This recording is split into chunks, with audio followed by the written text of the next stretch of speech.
Hi, I'm Kailang. Today I will share insights from a practicing manager about leadership behaviors and decision making.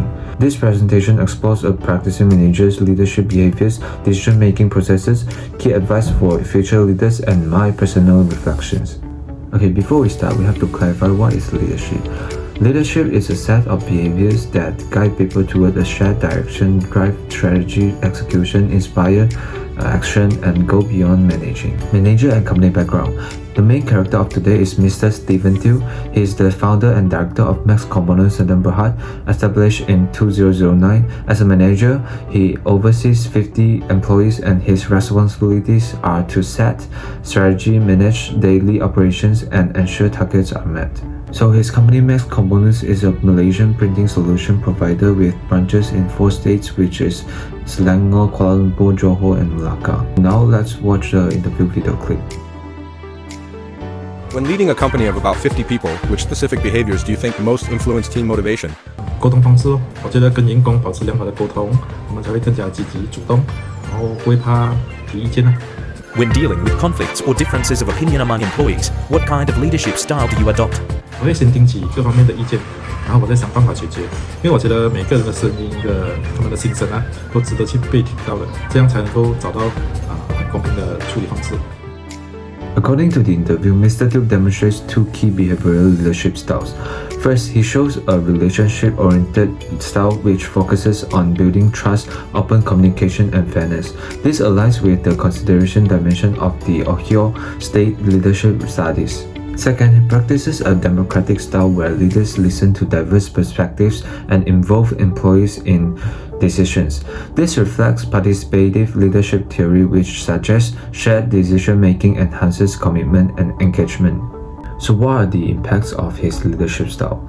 For individuals, these styles give employees a sense of safety and empowerment so they feel valued, motivated, and committed. For the team, they build stronger cohesion, reduce conflict, and encourage problem solving and adaptability, creating a more collaborative culture across branches. But the drawback is that participative decision-making can sometimes slow things down in urgent situations. Let's watch another video. When facing major decisions, what steps do you usually follow? 通常会跟这个团队开会，然后收集 information， 然后我再分析所有可选的选项，然后我再估计那个风险，最后我会做出决定。我觉得这样可以平衡员工意见和我的判断。 When confronted with urgent or unexpected market situations, how do you make quick decisions? 当遇到突发的情况，就像比如说这个疫情导致市场变化的时候，我会更多依靠经验和直觉来迅速的做出那个判断。因为有时候快速的行动比等到完美拿到那种数据还是什么的，反而那种更重要。 Decision-making approach. According to the video, for major decisions, he follows the rational decision-making model. He collects information through team meetings, evaluates alternatives and risks, and then makes a final choice. This also shows participative decision-making, which increases employee commitment. But in urgent cases, he relies more on experience and intuition. Reflecting non-programmed decision-making. This helps him make quick judgments in uncertain situations. Overall, this shows the contingency approach as Fiedler suggests there's no single best style. Effective leaders adapt to the situation, and his flexibility makes his decisions both systematic and practical. Essential leadership advice for future leaders. Let's watch the video. If you could give one key piece of advice to future young leaders, what would it be?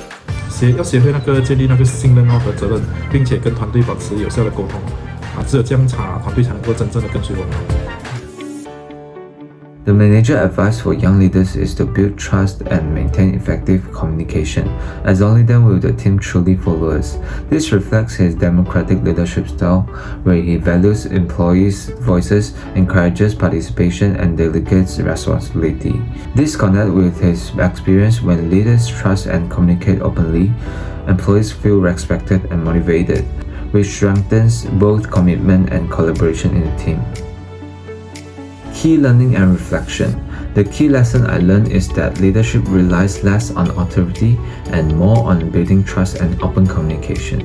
By listening and involving employees in decisions, leaders make their teams feel respected and motivated, which strengthens collaboration and performance. Critical analysis. I find his approach effective and consistent with best practices.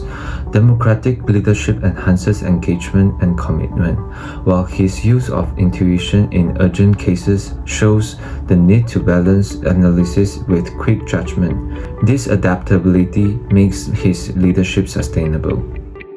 Future focus.